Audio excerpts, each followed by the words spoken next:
मौला इमाम ज़ैनुल आबिदीन अलैहिस्सलातु वस्सलाम इरशाद फरमाते हैं कि हमारे ज़माने में लोग 6 किस्मों में बंटकर रह गए हैं और ये 6 जानवरों की किस्में हैं।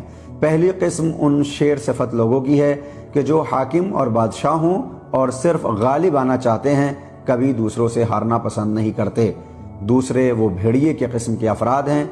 ये वो ताजिर हैं कि जो जब सामान खरीदते हैं तो उसमें नक्स निकालते हैं और कमियां तलाशते हैं, जबकि उसी सामान को लाकर जब दूसरों को बेचते हैं तो उसकी तारीफ करते हैं।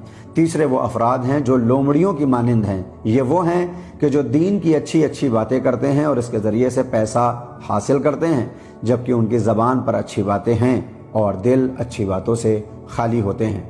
चौथी किस्म उन अफराद की है कि जो कुत्तों की तरह हैं। ये वो अफराद हैं कि जिनकी ज़बान से दूसरे परेशान रहते हैं और बाकी अफराद इनकी इज्जत करते हैं ताकि इनकी ज़बान के शर से महफूज रहें।